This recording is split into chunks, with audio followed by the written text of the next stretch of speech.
एक नया वायरस है जिसके बारे में आजकल बहुत सुनने को मिल रहा है और इसे कहते हैं HMPV।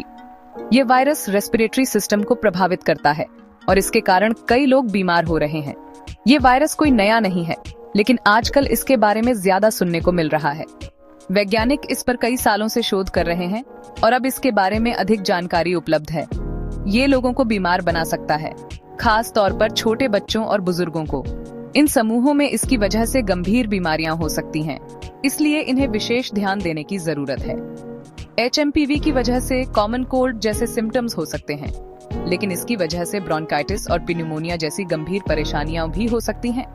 इसके लक्षणों में खांसी, बुखार और सांस लेने में कठिनाई शामिल हो सकते हैं। खुद को और अपने चाहने वालों को बचाने के लिए HMPV को समझना बहुत जरूरी है।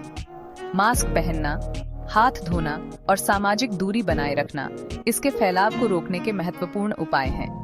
इस आर्टिकल में हम इस नए वायरस के बारे में विस्तार से जानेंगे। इसके सिम्टम्स, फैलने के तरीके और बचाव के तरीकों के बारे में जानेंगे। इसके अलावा हम यह भी जानेंगे कि अगर किसी को यह वायरस हो जाए तो क्या करना चाहिए। जानकारी रखें और स्वस्थ रहें। अपने और अपने परिवार की सुरक्षा के लिए सतर्क रहें और स्वास्थ्य निर्देशों का पालन करें। HMPV का मतलब है ह्यूमन मेटाप्न्यूमोवायरस। यह एक ऐसा वायरस है जो हमारे श्वसन तंत्र को प्रभावित करता है।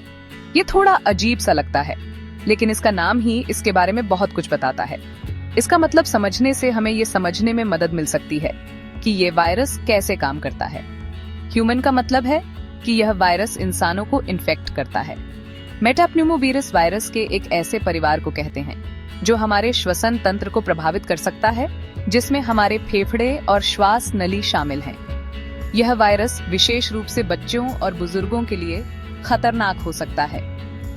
मेटाप्न्यूमोवायरस वायरस के एक ऐसे परिवार को कहते हैं जो हमारे श्वसन तंत्र को प्रभावित कर सकता है, जिसमें हमारे फेफड़े और श्वास नली शामिल हैं। यह वायरस विशेष रूप से बच्चों और बुजुर्गों के लिए खतरनाक हो सकता है। HMPV पहली बार 2001 में खोजा गया था।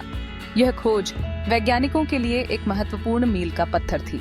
तब से इसे दुनिया भर में सांस की बीमारियों का एक आम कारण माना जाता है। यह वायरस विशेष रूप से सर्दियों के महीनों में अधिक सक्रिय होता है, जब लोग अधिकतर समय घर के अंदर बिताते हैं। HMPV बहुत ही संक्रामक होता है और एक व्यक्ति से दूसरे व्यक्ति में आसानी से फैल जाता है। ये मुख्य रूप से सांस की बूंदों के माध्यम से फैलता है, जो कि संक्रमित व्यक्ति के खांसने या छींकने पर निकलती हैं। ये बूंदें पास खड़े लोगों के मुंह या नाक में जा सकती हैं। ये सतहों पर भी गिर सकती है, जहां वायरस थोड़ी देर तक जीवित रह सकता है। किसी दूषित सतह को छूने और फिर अपने चेहरे को छूने से भी वायरस फैल सकता है। सेक्शन 4, लक्षणों को पहचानें। क्या यह सिर्फ सर्दी है? HMPV के लक्षण अक्सर कॉमन कोल्ड जैसे ही होते हैं, इसलिए केवल लक्षणों के आधार पर इसका निदान करना मुश्किल होता है। आम लक्षणों में नाक बहना, खांसी, गले में खराश और बुखार शामिल हैं। कुछ मामलों में HMPV से सांस की गंभीर बीमारियां हो सकती हैं, खासकर शिशुओं, छोटे बच्चों, बड़ों और कमजोर प्रतिरक्षा प्रणाली वाले व्यक्तियों में।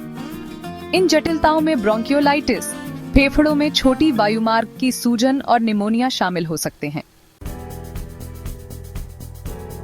सेक्शन 5, HMPV का मुकाबला, इलाज और बचाव। HMPV या ह्यूमन मेटाप्न्यूमोवायरस एक सामान्य श्वसन वायरस है जो बच्चों और वयस्कों दोनों को प्रभावित कर सकता है। इसके इलाज और बचाव के लिए कुछ महत्वपूर्ण कदम उठाए जा सकते हैं। HMPV के लिए कोई विशिष्ट एंटीवायरल उपचार नहीं है। इसका मतलब है कि वायरस को सीधे लक्षित करने वाली कोई दवा उपलब्ध नहीं है। इसलिए उपचार मुख्य रूप से लक्षणों को प्रबंधित करने और रोगी की प्रतिरक्षा प्रणाली को समर्थन देने पर केंद्रित होता है। उपचार में आमतौर पर लक्षणों से राहत और शरीर की प्रतिरक्षा प्रतिक्रिया का समर्थन करने पर ध्यान केंद्रित किया जाता है। इसमें बुखार, खांसी और गले की खराश जैसे लक्षणों को कम करने के लिए दवाइयां शामिल हो सकती हैं। इसके अलावा रोगी को आराम और पर्याप्त नींद लेने की सलाह दी जाती है। आराम, तरल पदार्थ और दवाइयां बुखार और बेचैनी को दूर करने में मदद कर सकती हैं। तरल पदार्थ जैसे पानी और जूस शरीर को हाइड्रेटेड रखने में मदद करते हैं। जो रिकवरी के लिए महत्वपूर्ण है। इसके अलावा बुखार को कम करने के लिए पैरासिटामोल जैसी दवाइयां ली जा सकती हैं। HMPV को फैलने से रोकने के लिए अच्छी स्वच्छता का अभ्यास करना शामिल है। इसमें नियमित रूप से हाथ धोना, खांसते या छींकते समय मुंह और नाक को ढकना और बीमार व्यक्तियों से दूरी बनाए रखना शामिल है। साबुन और पानी से बार बार हाथ धोना बहुत जरूरी है। ये वायरस को हाथों से हटाने में मदद करता है और संक्रमण के प्रसार को रोकता है।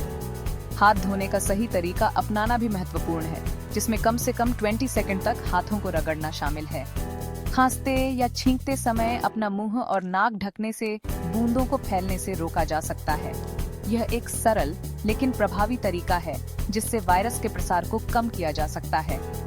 इसके लिए टिश्यू का उपयोग करें और उपयोग के बाद उसे तुरंत फेंक दें। बीमार व्यक्तियों के सीधे संपर्क से बचना और बार बार छूने वाली सतहों को कीटाणु रहित करने से भी संक्रमण के जोखिम को कम करने में मदद मिल सकती है। ये विशेष रूप से महत्वपूर्ण है जब आप सार्वजनिक स्थानों पर होते हैं या किसी बीमार व्यक्ति की देखभाल कर रहे होते हैं।